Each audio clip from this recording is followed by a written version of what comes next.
Hello friends, എല്ലാവർക്കും ടെക്നോവിറ്റിൻ്റെ പുതിയൊരു വീഡിയോയിലേക്ക് സ്വാഗതം. ഇന്നത്തെ വീഡിയോയിൽ നമ്മൾ അൺബോക്സിംഗ് ആണ് ചെയ്യുന്നത്. ഈ ഒരു ചാനൽ ആദ്യമായിട്ടാണ് നമ്മൾ അൺബോക്സിംഗ് വീഡിയോ ചെയ്യുന്നത്. സോ എങ്ങനെയായിരിക്കും ഈ വീഡിയോ നിങ്ങളിലേക്ക് എത്തുന്നത് നമുക്കറിയില്ല. സോ നിങ്ങളുടെ അഭിപ്രായങ്ങളെല്ലാം ഈ വീഡിയോയുടെ താഴെ കമൻറ്റായിട്ട് രേഖപ്പെടുത്തുക. നിങ്ങൾക്ക് ഈ വീഡിയോ ഇഷ്ടപ്പെടുകയാണെന്നുണ്ടെങ്കിൽ തീർച്ചയായിട്ടും ഇത്തരത്തിലുള്ള ഒരുപാട് വീഡിയോസ് നമ്മൾ ഈ ഒരു ചാനലിൽ ഇനി ചെയ്യുന്നതായിരിക്കും. ഇന്നത്തെ വീഡിയോയിൽ നമ്മൾ അൺബോക്സ് ചെയ്യാൻ പോകുന്നത് ഒരു ബഡ്ജറ്റ് ഗെയിമിംഗ് കീബോർഡാണ്. ഈ കീബോർഡിൻ്റെ പേര് Redragon karura 502 എന്നാണ്. ഇത് ഗെയിമിങ്ങിനും അതുപോലെ തന്നെ എഡിറ്റിങ്ങിനും പറ്റിയൊരു കൺവീനിയൻ്റ് ആയിട്ടുള്ളൊരു ബഡ്ജറ്റ് കീബോർഡാണ്.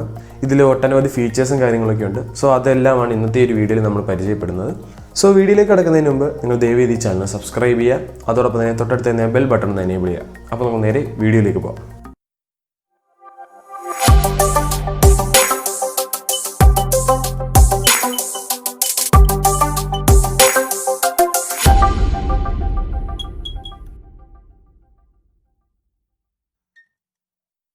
ഈ ഒരു ബോക്സിലാണ് നമ്മുടെ കീബോർഡ് വരുന്നത്. മുകളിലായിട്ട് റെഡ്രാഗൻ്റെ ഒരു ലോഗോ നമുക്ക് കാണാൻ സാധിക്കും. പിന്നീട് നമ്മുടെ കീബോർഡിൻ്റെ ഒരു വലിയ പിക്ചറും ഏറ്റവും താഴെ നമ്മുടെ മോഡൽ നെയിമായ karura 2 ഗെയിമിംഗ് കീബോർഡ് എന്ന് എഴുതിയിരിക്കുന്നത് കാണാൻ സാധിക്കും. ഈ ഒരു കീബോർഡിൻ്റെ പ്രൈസ് വരുന്നത് 1400 രൂപയാണ്. ആമസോണിലാണ് അവൈലബിൾ ആയിട്ടുള്ളത്. ഞാൻ എന്തായാലും ആ ഒരു പ്രോഡക്റ്റിൻ്റെ ലിങ്ക് ഞാൻ ഈ വീഡിയോ ഡിസ്ക്രിപ്ഷനിൽ കൊടുക്കുന്നുണ്ട്. നിങ്ങൾക്ക് വേണമെന്നുണ്ടെങ്കിൽ പോയി വാങ്ങാവുന്നതാണ്. പിന്നീട് ഇതിൻ്റെ പിറകിലേക്ക് വരുമ്പോൾ ഇതിൻ്റെ ഫീച്ചേഴ്സും മറ്റു കാര്യങ്ങളൊക്കെ എഴുതിയിട്ടുണ്ട്. സോ നമുക്കതിപ്പോൾ നോക്കണ്ട, നമ്മൾ അൺബോക്സ് ചെയ്ത് റിവ്യൂ ചെയ്യുന്ന സമയത്ത് നമുക്ക് എല്ലാ ഫീച്ചേഴ്സും പറയാം. സോ നമുക്കിതൊന്ന് അൺബോക്സ് ചെയ്യാം. ഈ കീബോർഡ് ഒരു ബബിൾ റാപ്പിലൊക്കെ പൊതിഞ്ഞ് നല്ല രീതിയിൽ സെക്യൂറായിട്ടായിരുന്നു വന്നത്. ഞാൻ ഇതിന് മുന്നേ ഒന്ന് അൺബോക്സ് ചെയ്തതുകൊണ്ട് ഞാൻ ആ കവറൊക്കെ ഉപേക്ഷിച്ചു. പിന്നീട് ഓപ്പൺ ചെയ്യുമ്പോൾ നമുക്ക് ഈ 3 കാര്യങ്ങളാണ് കാണാൻ സാധിക്കുന്നത്. ഒന്നെന്ന് പറയുന്നത് റെഡ്രാഗൻ്റെ ഒരു വിനൈൽ സ്റ്റിക്കറാണ്. ഈ ഒരു സ്റ്റിക്കർ നിങ്ങൾക്ക് വേണമെങ്കിൽ നിങ്ങളുടെ കമ്പ്യൂട്ടറിലോ ലാപ്പിൻ്റെ ബാക്കിലോ എവിടെയായിട്ട് വേണമെങ്കിൽ നിങ്ങൾക്ക് ഒട്ടിക്കാൻ സാധിക്കും. പിന്നീട് ഒരു യൂസർ മാനുവൽ ഉണ്ട്. സോ നിങ്ങൾക്ക് LED ഫംഗ്ഷനിങ്ങും കാര്യങ്ങളും എല്ലാം അറിയണമെന്നുണ്ടെങ്കിൽ തീർച്ചയായിട്ടും ആ യൂസർ മാനുവൽ വായിക്കുക. നിങ്ങൾക്ക് ഏതെങ്കിലും മോഡിനെ പറ്റി അറിയണമെങ്കിലോ ഏതെങ്കിലും LED ഫംഗ്ഷൻസിനെ പറ്റി അറിയണമെങ്കിലോ അത് വായിച്ച് നോക്കുക. പിന്നീടാണ് നമ്മുടെ കീബോർഡ്. ഇനി നമുക്ക് നമ്മുടെ കീബോർഡിൻ്റെ ഒരു ഓവർവ്യൂ നോക്കാം.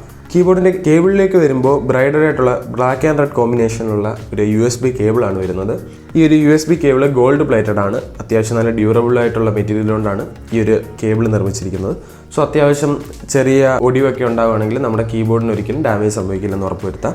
പിന്നീട് എല്ലാ ജോയിൻസും അത്യാവശ്യം നല്ല സ്ട്രോങ് ആയിട്ടുള്ള ജോയിൻസ് ആണ്. സോ പെട്ടെന്ന് ലൂസ് കോൺടാക്റ്റ് ഉള്ള സാധ്യതയൊന്നും ഞാൻ കാണുന്നില്ല. 1.6 മീറ്ററാണ് ഈ ഒരു കേബിളിൻ്റെ ലെങ്ത് വരുന്നത്. കീബോർഡിന് മുകളിൽ മുഴുവൻ ഒരു മാറ്റ് ഫിനിഷാണ്. ഗെയിമിങ്ങിനും ടൈപ്പിങ്ങിനും എഡിറ്റിങ്ങിനും എല്ലാം കംഫർട്ടബിൾ ഒരു ഫീല് നൽകുന്നുണ്ട് നമുക്ക്. പിന്നീട് നല്ല സെൻസിറ്റിവിറ്റിയും ഫീഡ്ബാക്കും ഉള്ള കീസാണ് നൽകിയിരിക്കുന്നത്. അധികം നോയ്സി ആയിട്ട് ഫീൽ ചെയ്യുന്നൊന്നുമില്ല. കാര്യം ചില കീബോർഡുകളിൽ നമ്മൾ ബഡ്ജറ്റ് കീബോർഡുകൾ വാങ്ങുമ്പോൾ ഒരുപാട് നോയ്സ് കേൾക്കാറുണ്ട് ഓരോ ബട്ടൺസും പ്രസ് ചെയ്യുമ്പോൾ. ഇത് പക്ഷേ അങ്ങനെയൊന്നുമില്ല, നമുക്ക് കംഫർട്ടബിൾ ആയിട്ടുള്ളൊരു ഫീലാണ് നൽകുന്നത്. പിന്നീട് ഏറ്റവും മുകളിലായിട്ട് നമുക്ക് മൾട്ടിമീഡിയ കീസ് കാണാൻ സാധിക്കും. പിന്നീട് താഴെ നോർമൽ കീസും. പിന്നീട് ഈ സെൻട്രലായിട്ടാണ് ഈ ഒരു 10 കീസാണ് നമുക്ക് LED ഓരോ ഫംഗ്ഷനുകളും കൺട്രോൾ ചെയ്യാൻ സാധിക്കുന്നത്. അതെല്ലാം നമുക്ക് ഈ ഒരു വീഡിയോയിൽ ഡിസ്കസ് ചെയ്യാം. പിന്നീട് ഈ കീസിനെല്ലാം താഴെ ഒരു റെഡ് ഗ്ലോസി സ്ട്രിപ്പ് ഉണ്ട്. അതിനുശേഷം ഒരു ആംറെസ്റ്റും നടുക്കായിട്ട് റെഡ്രാഗൻ്റെ ലോഗോയും കാണാൻ സാധിക്കും. ഈ ഒരു ലോഗോയും LED ഇലുമിനേറ്റഡ് ആണ്. പിന്നീട് ഇതിൻ്റെ ഏറ്റവും വലിയ ഹൈലൈറ്റ് എന്ന് പറഞ്ഞാൽ ഇതിൻ്റെ ഒരു ആംറെസ്റ്റ് ഉണ്ടെന്നുള്ളത്. ഒരിക്കലും ഒരു ബഡ്ജറ്റ് കീബോർഡിൽ ഞാനിങ്ങനെ ആംറെസ്റ്റ് കണ്ടിട്ടില്ല. സോ ഇത് ആംറെസ്റ്റ് ഉണ്ടായത് തന്നെ ലോങ് അവേഴ്സ് ഓഫ് എഡിറ്റിങ്ങിനും ഗെയിമിങ്ങിനും ടൈപ്പിങ്ങിനൊക്കെ ഒരുപാട് കൺവീനിയൻ്റ് ആണ്. നമുക്ക് കൈക്ക് അധികം സ്ട്രെയിൻ വരാതെ ഒരുപാട് നേരം നമുക്ക് കീബോർഡ് യൂസ് ചെയ്യാൻ സാധിക്കും എന്നുള്ളത് ഇതിൻ്റെ ഒരു പ്ലസ് പോയിൻ്റ് ആണ്. ഇതിൻ്റെ അടിയിലേക്ക് ചെല്ലുമ്പോൾ ഹൈറ്റ് അഡ്ജസ്റ്റ് ചെയ്യാൻ വേണ്ടിയുള്ള 2 ചെറിയ ലെഗ്സ് ഉണ്ട്. പിന്നീട് താഴെയായിട്ട് നമുക്ക് റബ്ബർ ഗ്രിപ്പുകൾ കാണാൻ സാധിക്കും.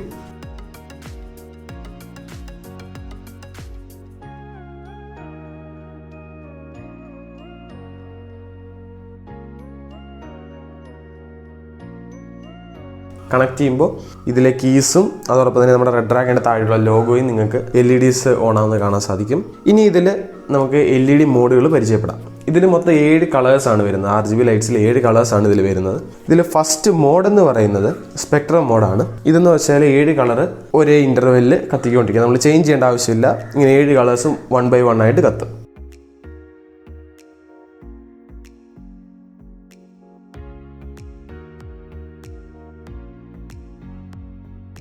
രണ്ടാമത്തെ മോഡ് എന്ന് പറയുന്നത് സ്റ്റാറ്റിക് മോഡാണ്. ഇതെന്ന് വെച്ചാൽ ഒരു കളർ കോൺസ്റ്റൻ്റ് ആയിട്ട് നിൽക്കും. ഇത് നിങ്ങൾക്ക് തന്നെ വേണമെങ്കിൽ ഏത് കളർ വേണമെങ്കിലും സെറ്റ് ചെയ്യാം. അതേ കീ തന്നെ വീണ്ടും പ്രസ് ചെയ്തുകൊണ്ടിരുന്നാൽ നമുക്ക് കളർ ചേഞ്ച് ആവുന്ന കാണാൻ സാധിക്കും.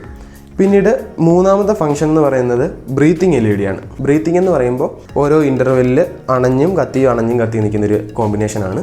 ഇത് നിങ്ങൾക്ക് ഏത് ഇതിലെ പാറ്റേണിലും ബ്രീത്തിങ് എഫക്റ്റ് കൊടുക്കാൻ സാധിക്കും. ഇപ്പോൾ നമ്മൾ സ്റ്റാറ്റിക് മോഡ് ഇട്ടിട്ട് ബ്രീത്തിങ് മോഡ് ഓൺ ആക്കി കഴിഞ്ഞാൽ അതേ കളർ തന്നെ ബ്രീത്തിങ് LED എഫക്റ്റ് നിങ്ങൾക്ക് കാണാൻ സാധിക്കും. പിന്നീട് നാലാമത്തെ മോഡ് എന്ന് പറയുന്നത് 3 കളറുള്ള ഒരു സ്റ്റാറ്റിക് മോഡാണ്. അതായത് കീബോർഡിൻ്റെ 3 സെക്ഷനായിട്ട് 3 കളറുകൾ കാണാൻ സാധിക്കും. ഇത് അത്യാവശ്യം നല്ല കാണാൻ രസമുള്ള. എനിക്കിതിൽ ഏറ്റവും ഇഷ്ടപ്പെട്ട 2 മോഡുകൾ എന്ന് പറഞ്ഞാൽ സ്റ്റാറ്റിക് മോഡിൽ റെഡ് LEDയും പിന്നീട് ഈ 3 കളേഴ്സുള്ള സ്റ്റാറ്റിക് മോഡുമാണ് എനിക്ക് ഏറ്റവും കൂടുതൽ ഇഷ്ടപ്പെട്ടത്. അതിൽ തന്നെ നിങ്ങൾക്ക് ആദ്യം വീണ്ടും പ്രസ് ചെയ്യുകയാണെന്നുണ്ടെങ്കിൽ അതിൻ്റെ പാറ്റേൺസ് നിങ്ങൾക്ക് ചേഞ്ച് ചെയ്യാൻ സാധിക്കും. പിന്നീട് 5ാമത്തെ മോഡ് എന്ന് പറയുന്നത് നിയോ മോഡാണ്. ഇത് റെഡ്, ബ്ലൂ, ഗ്രീൻ ഈ 3 കളേഴ്സുള്ളൊരു ബ്ലിങ്കിങ് കോമ്പിനേഷനാണ്. അതായത് പല സമയങ്ങളിൽ പല കളേഴ്സ് ബ്ലിങ്ക് ചെയ്തേക്കുന്ന ഒരു കോമ്പിനേഷനാണ്. ഇതിൽ നമുക്ക് വേണമെങ്കിൽ ബ്രീത്തിങ് എഫക്റ്റും എല്ലാം കൊടുക്കാം.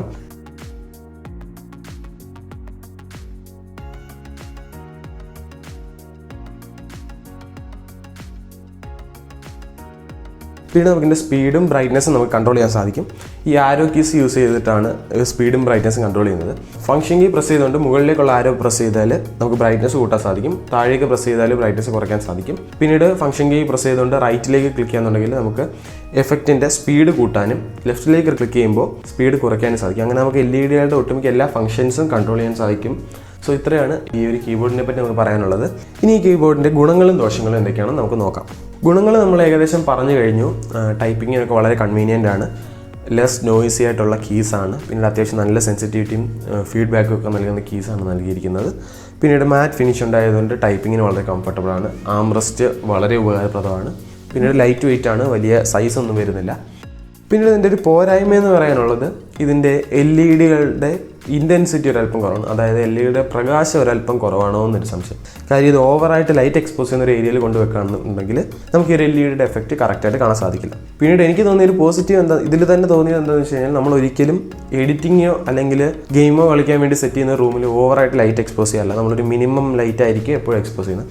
ജനലിൽ കൂടെ വെയിൽ നല്ലതായിട്ട് അടിക്കുന്ന സ്ഥലങ്ങളാണെങ്കിൽ LED ബ്രൈറ്റ്നസ് ഒരല്പം കുറവായിട്ട് തോന്നുന്നുണ്ട്. അത് പക്ഷേ നമ്മൾ ബ്രൈറ്റ്നസ് മാത്രം നോക്കിയല്ലല്ലോ കീബോർഡ് ചൂസ് ചെയ്യുന്നത്. സോ അത് വലിയൊരു പ്രോബ്ലമായിട്ട് എനിക്ക് തോന്നിയില്ല. ബാക്കിയെല്ലാം വെച്ച് നോക്കുമ്പോൾ അത്യാവശ്യം നല്ലൊരു കീബോർഡാണ്.